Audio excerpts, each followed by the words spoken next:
Olá, meninos, tudo bem? Bom dia, bem-vindo à nossa aula de hoje. A temática dessa aula é variação linguística. Eu já falei um pouquinho com vocês a respeito desse assunto, só que eu deixei para essa aula três tipos de variação para a gente falar. São elas a geográfica, a temporal ou histórica e a de sociocultural. O que acontece aí, pessoal? A gente precisa entender que um falante ele pertence a um grupo social. E esse grupo social ele pode migrar, variar em vários contextos, né? E conceitos também. E é a partir daí que vão surgir as variedades linguísticas. Cuidado, pessoal, porque a variedade não é a mesma coisa que mudança. Vocês vão entender isso um pouquinho mais para frente ainda dentro desta aula aqui. Mas a gente vai falar do que é variedade. A variedade são elementos, palavras que surgem dentro de um determinado grupo. Então, quando eu penso, por exemplo, uma variação geográfica, ela está vinculada mesmo a essa questão da geografia de setorizar geograficamente o nosso país. Então, quando eu penso na palavra, por exemplo, mandioca. Mandioca, quando eu falo mandioca aqui na nossa região, é algo comum, todo mundo sabe do que eu estou falando, do que se trata. Porém, se eu chegar numa outra região e usar essa palavra, ela pode ter um significado diferente. No norte, né, o termo muito utilizado é macaxeira, para se referir a mandioca, o que nós chamamos aqui de mandioca. E lá eles também utilizam esse léxico, mandioca. Só que, se eu não me engano, pessoal, quem é dessa região ou conhece melhor já ouviu falar do tucupi, né? Aquele de um caldo típico de lá. E esse elemento ele é feito com caldo, com o suco de uma mandioca que lá eles consideram, eles chamam de uma mandioca brava, ou seja, ela tem uma toxina, ela não é própria para consumo. E eles fazem a partir disso. Por isso que leva vários dias de fermentação, porque tem que esperar essa toxina ser eliminada. E a palavra, quando se fala mandioca lá, tá se referindo a esse tipo de raiz, tá? A raiz para consumo lá não chama mandioca, lá chama macaxeira. Em outras regiões do país, por exemplo,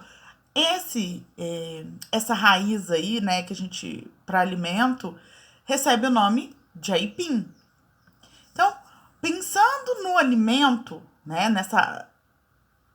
nesse produto, eu posso ter aipim, mandioca, macaxeira. Então, vários elementos para se referir à mesma coisa. E não somente isso, outro elemento também muito comum, aqui a gente chama de bolacha, tem região que chama de biscoito, vocês já devem ter visto essa brincadeira, né? Bolacha é biscoito. Outro, sacolé, né? Sacolé é aquele saquinho com alguma coisa, com algum líquido dentro, coloca lá no freezer, congela e você tem como se fosse um sorvetinho, né? Cada região também ele vai receber esse nome. Eu já vi geladinho, sacolé, din-din. Existem vários elementos. Isso são variações geográficas, de acordo com cada região, vai receber um nome. Vamos à próxima. A variedade temporal ou histórica. Foi por causa disso que eu falei para vocês cuidado com o que é mudança, né? Que mudou.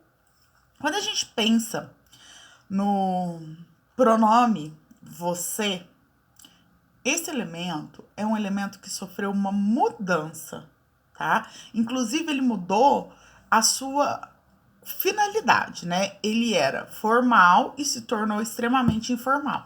E ele mudou também a forma de ser pronunciado e ser falado aí, pessoal.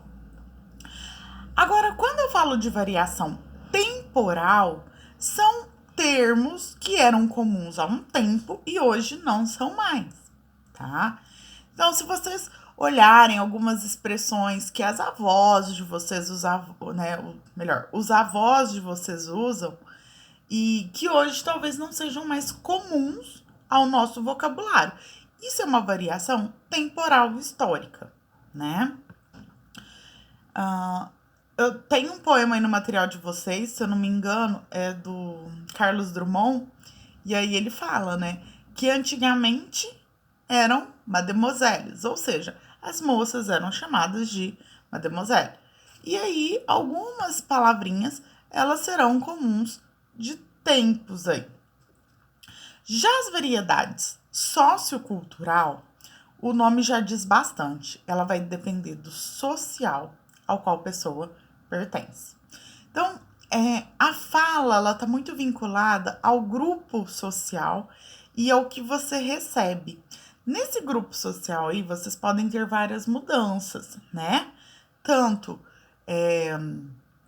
de faixa etária, de sexo e de até mesmo de questão, como que eu vou dizer, de faixa, né? A qual faixa social a pessoa pertence, a qual grupo social ela pertence.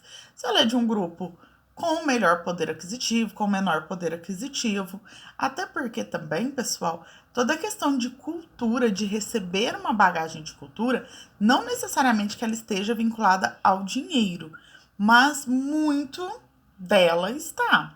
Então, para que a pessoa tenha alguns conhecimentos, algumas buscas, isso pode sim influenciar. Dentro desse sociocultural aí também, nós vamos ter a questão de que alguns grupos são mais privilegiados de estarem, né, dentro, inseridos junto com outras pessoas que tenham um vocabulário bem mais conhecido, bem mais extenso, com muito mais palavras do que outros. Eu acredito, bem, pessoal, é isso. Eu acredito que eu consegui falar tudo para vocês resumir, né, esse material aí. Vocês têm o material na íntegra para leitura. Qualquer coisa é só me chamar. Eu estou à disposição de vocês. Tchauzinho e até a nossa próxima aula.